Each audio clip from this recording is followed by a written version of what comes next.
오늘은 믿음의 시작은 사랑이어야 한다라는 제목으로 오늘 본문 말씀을 살펴보기를 원합니다. 여러분 보셨죠? 생후 2주 된 아이를 학대하고 때려서 그 아이가 숨지는 기가 막힌 사건이 일어났습니다. 아이가 분유를 자꾸 토한다는 거예요. 그래서 화가 나서 때렸다는 것입니다. 여러분 이것이 상식적으로 이해가 되는 말인가요? 아니 어린아이가 뭘 알겠어요. 겨우 2주인데. 그런데 더 큰 문제는 뭐냐면 이와 같은 아동학대가 끊임없이 일어나고 있다는 거예요. 이거 정말 큰 문제입니다.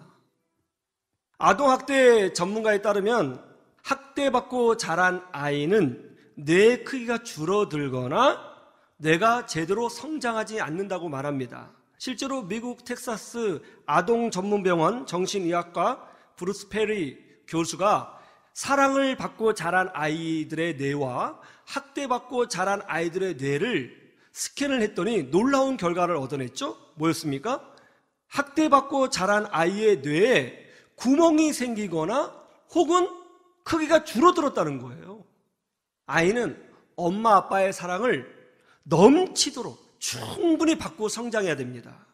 이렇게 충분히 사랑을 받고 자란 아이들은요, 정서가 건강해지고요, 또 IQ도 좋아지고요, 사회생활이 건강하고요, 어디에서 무엇을 하든지 자신감을 가지고 살아가는 아이로 성장할 수 있게 되는 것입니다. 신앙생활도 마찬가지죠. 처음 예수님을 믿고 교회 다니기 시작했을 때에 첫인상이 중요한 거예요.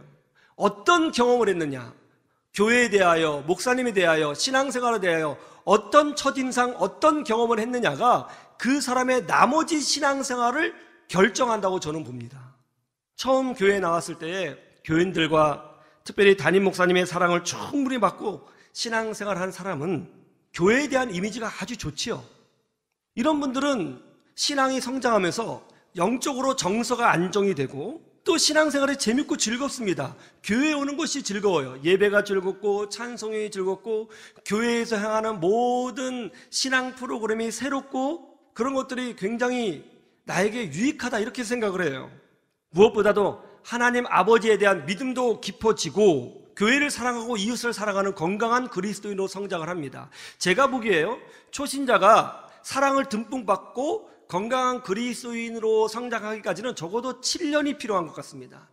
7년 정도까지는 사랑을 듬뿍 받고 성장해야 돼요, 초신자는. 그래야 교회에 대한 이미지도 좋아지고 신앙생활에 전반적으로 건강한 모습을 갖출 수 있게 되는 거예요. 이런 분들은 누가 교회를 비판해도 절대로 흔들리지 아니하죠. 오히려 교회를 비판하면 그 사람을 향하여 반박을 합니다.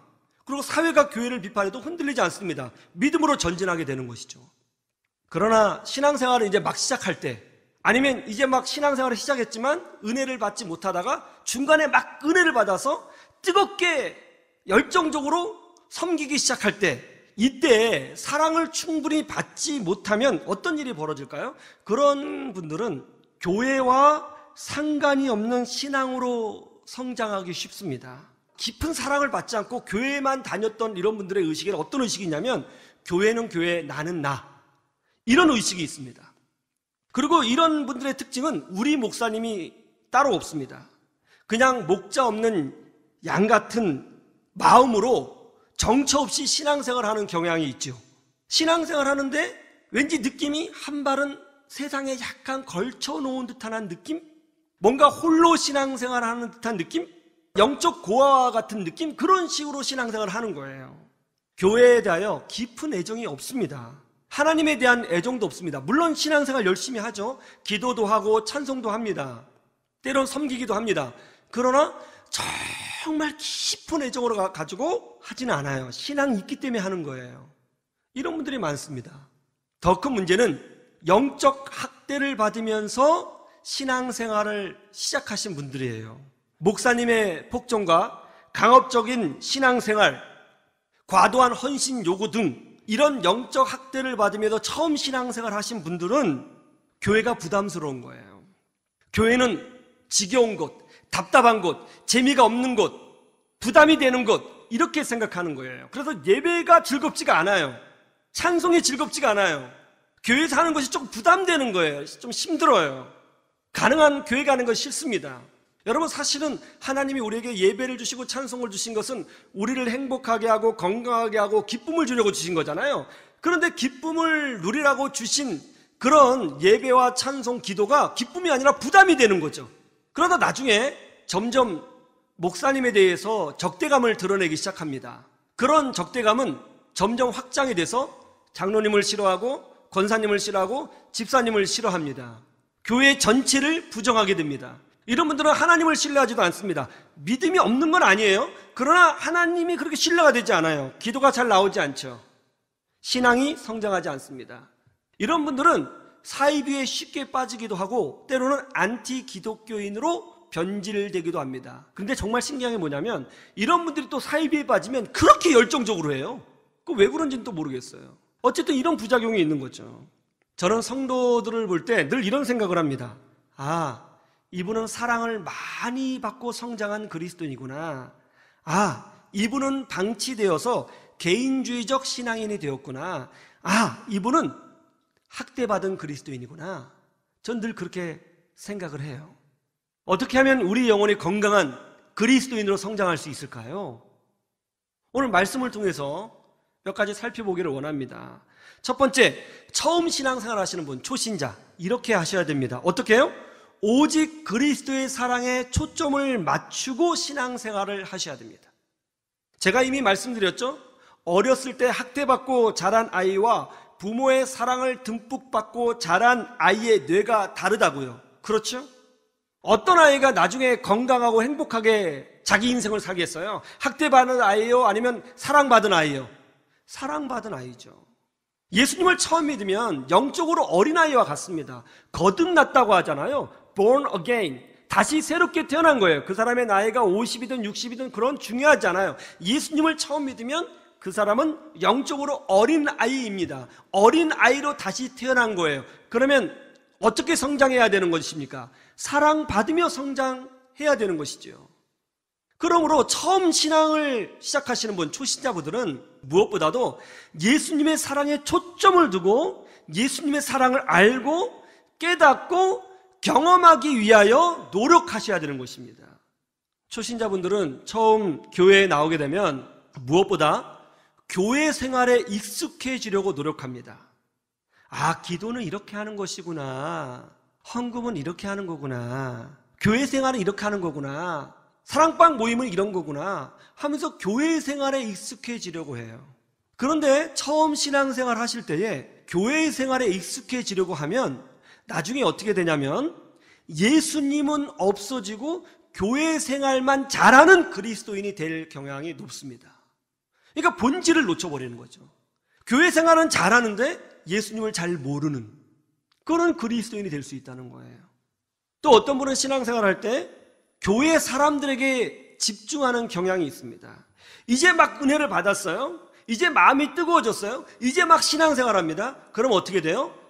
교회에 다니는 사람들이 다 천사처럼 보이는 거예요. 너무너무 착한 분이라고 생각하는 것이죠. 그런데 지내보면서 깨닫거든요. 천사가 아니었네. 어떻게 이런 일이 벌어지지? 상처를 받고 어려움을 경험합니다. 그러면 어떻게 돼요? 신앙이 흔들리고 자신이 이제 막 가지고 있었던 그 열정이 식어버리는 그런 부작용을 경험할 수 있다는 거예요. 제가 있었던 교회에서 실제로 있었던 일입니다. 교회 주차장이 부족했습니다. 한 권사님이 구석에 차를 주차해 놓고 2부 예배에 올라가셨어요. 예배 후 권사의 모임을 갖고 내려와서 집으로 가려고 했습니다. 내려와 보니까 어떤 차가 권사님 앞에 딱 주차되어 있는 거예요. 이 차는 세가족분의 차였습니다. 차에 보니까 전화번호가 있는 거예요. 그래서 전화를 했어요. 전화를 안 받아요. 전화를 해도 안 받아요. 화가 머리 끝까지 치밀어 올랐습니다. 그래서 주차 담당 집사님을 찾아가서 부탁을 했어요. 본당 스크린에 이 차 번호를 띄워서 그 차주가 좀 나오게 해달라고. 그래서 목사님 설교하는 중에 이제 본당 스크린에 이제 글씨가 띄어진 거죠. 28-고-1275 차주님께서는 차를 빼주시기를 바랍니다. 한 몇 분 후에 이 차 주인이 나왔습니다. 이분은 교회를 처음 방문하신 분이고 아내의 전도를 받고 평생 교회를 처음 나온 분이었어요. 이분이 나와서 권사님에게 고개를 숙여 사과의 말을 전했습니다. 아이고 죄송합니다. 제가 잘 몰랐습니다. 오늘 교회 처음 왔습니다. 그러자 권사님이 소리를 질렀죠.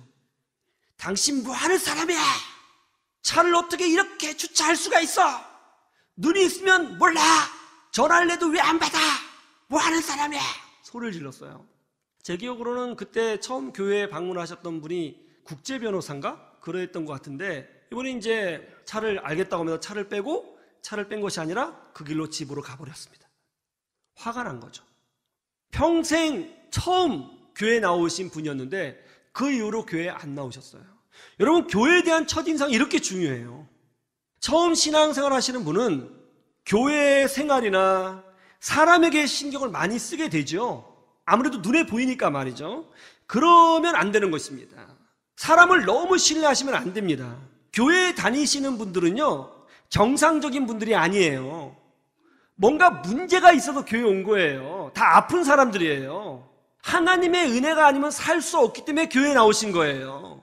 하나님의 은혜가 필요해서 교회에 나오신 거예요. 그러니까는 뭔가 에러가 있는 거예요. 부족한 거예요. 연약한 거예요. 우리는 하나님의 은혜가 필요한 사람일 뿐입니다. 할렐루야. 그러니까 초신자분들은 처음 신앙생활을 할 때 어디에 초점을 맞추셔야 하냐면 하나님의 사랑과 그리스도의 사랑에 초점을 맞추면서 신앙생활을 하셔야 되는 것입니다. 하나님의 사랑이 얼마나 큰지, 내가 얼마나 큰 죄인이었는지, 그런 나를 위해서 예수님이 어떻게 십자가에서 죽으셨는지, 하나님께서 나를 지금 어떻게 불러주셨는지, 그것을 말씀을 통해서, 기도를 통해서, 또 설교 말씀을 통해서 깊이 깨닫고 묵상해서 그 사랑이 나를 전율하도록 만들어야 되는 거예요. 아, 내가 사랑받는 하나님의 아들이구나, 내가 바로 그 사랑받는 하나님의 딸이구나 하는 것을 알으셔야 된다는 거예요. 이렇게 충분히 사랑으로 시작하셔야 여러분의 영혼이 건강해지고 건강한 그리스도인, 인격적인 그리스도인, 교회를 사랑하는 그리스도인으로 성장하게 되는 겁니다. 오늘 말씀도 보세요. 세례 요한이 자기 제자들에게 예수님을 소개하고 있어요. 그런데 어떻게 소개하고 있죠? 보라, 세상 죄를 지고 가는 하나님의 어린 양이로다. 그렇게 소개하고 있지 않아요? 세례 요한의 제자였던 사람들이 지금 예수님의 제자가 되려고 해요. 그런데 세례 요한이 그 자기 제자들에게 예수님을 어떻게 소개했다고요? 세상 죄를 지고 가는 하나님의 어린 양이에요. 그 제자들이 경험했던 예수님의 첫 인상은 세상 죄를 지고 가는 하나님의 어린 양, 세상의 죄를 품어주고 용서하고 그것을 위해서 희생하고 모든 것을 다 전져주는 하나님의 사랑의 결정체, 그것이 바로 예수님의 첫 인상이었어요.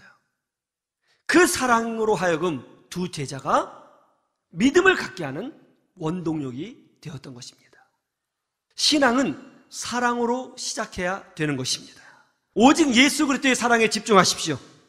하나님의 사랑이 크고 깊고 넓고 광대합니다.